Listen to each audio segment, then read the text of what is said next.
So this is a compost heap that I started setting up yesterday. And as I've been sequestering materials, I found this little lizard. Look at this little lizard.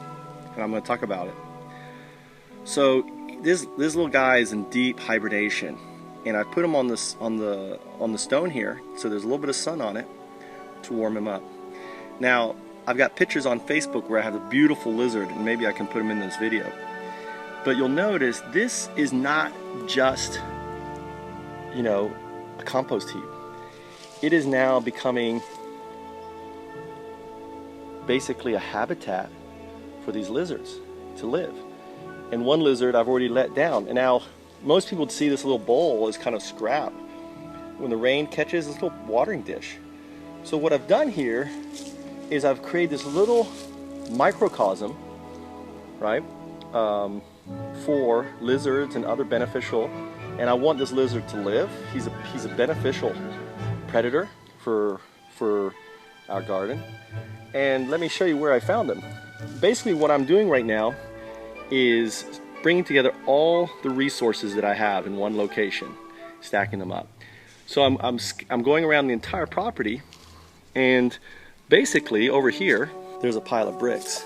And as I've been slowly excavating, I found this beautiful large lizard with this great pattern on the back. I found that little gecko type lizard there, and I just saw spiders and stuff in here, and who knows what else I'll find. So it's very important that when you start setting up your bed that you're thinking about the habitat.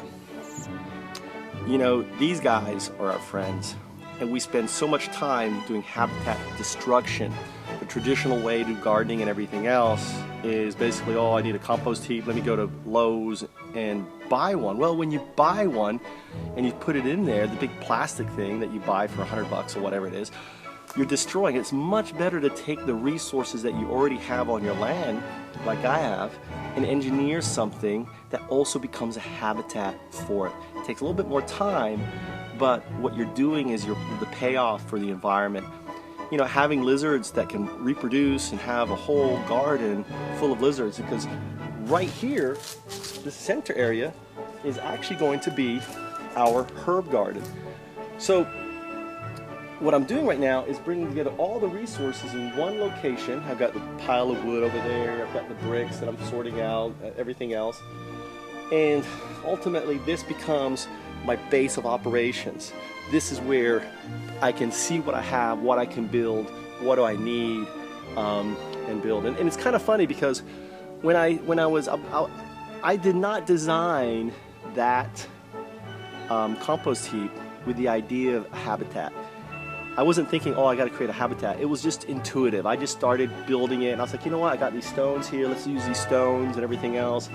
And then it's kind of funny. Today I found the lizard, and I was like, oh, you know, if I didn't build that, where would I put it? I would just let it, you know, I could let it go into it's safe. It goes in there. I found that broken little, I don't know what that is, right? But now that's a feeder. It will catch some water and hold it. There's also water that's in there. There's lots of insects, lots of worms, there'll be lots of beetles, lots of food. That's just going to be a smorgasbord for the lizards. And it becomes, you know, a central place. So I'm already seeding this year's lizards that are going to come out, and they're going to be so beneficial. So you just never know what you're going to find next when you start doing permaculture, or in this case, Foundups permaculture.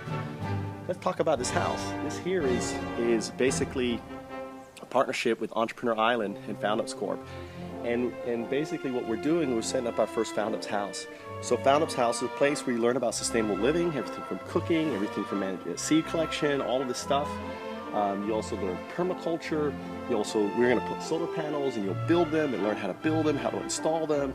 We're going to set up aquaponics, hydroponics system in this section here, right? We're going to have growing vines, and what we're going to do is completely transform this suburban house that currently has a massive footprint into one that has a negative footprint. A negative footprint meaning that you produce our own food, and we're going to produce so much food at this one location that we're going to be pretty much providing it at a lower cost than you can buy it at farmers markets, at the, you know, low cost food for our neighborhood. Because permaculture is about three things. And Foundups mirrors those three things. First thing is help our planet. We need to help our planet, because unless we help our planet, there is no future for our planet. People say, oh, the planet's going to be fine. I didn't say the planet. I said our planet. Our planet. Practically every species on our planet shares some DNA with each other. That's our planet. If we, destroy the habitats, we're destroying our planet. We have more than half the species on the planet have not gone extinct, but we've lost their numbers just in the last 30 years. Half. We've just cut all the living organisms in half. Our oceans are going, everything is going. So unless we change the system, and the system basically is how we launch our businesses, how our businesses impact our environment, and more importantly, what is the focus? Is the focus of business money, or is the focus of business saving our planet? They don't go in hand. Well, we need money to save the planet. No. Our focus is saving the planet. There are tons of projects that we can launch, like this one. There is no money potential in doing what I'm doing in its own self. Let's say I didn't own the house. Let's say this wasn't a project. I'm just doing this. I'm just doing this to feed my family. Would an investor put that in? Would I have the time to do that because I'm trying to feed my family? I'm having to be a slave for someone else? No. With Foundups are about basically doing the things you love. Those things are funded globally, they're launched locally, and they're owned collectively. Because what I'm doing in this environment is affecting you and your environment. It's collectively owned. So join me on Foundups.com on this adventure and how to save our planet together with Foundups. My name is Michael Trout. I'm the creator, the visionary, the entrepreneur who's trying to save the planet simply by changing our business model from a selfish one to a selfless one. So I hope you'll join me in helping to launch Foundups by becoming a patron for as little as $1 a month on Foundups.com.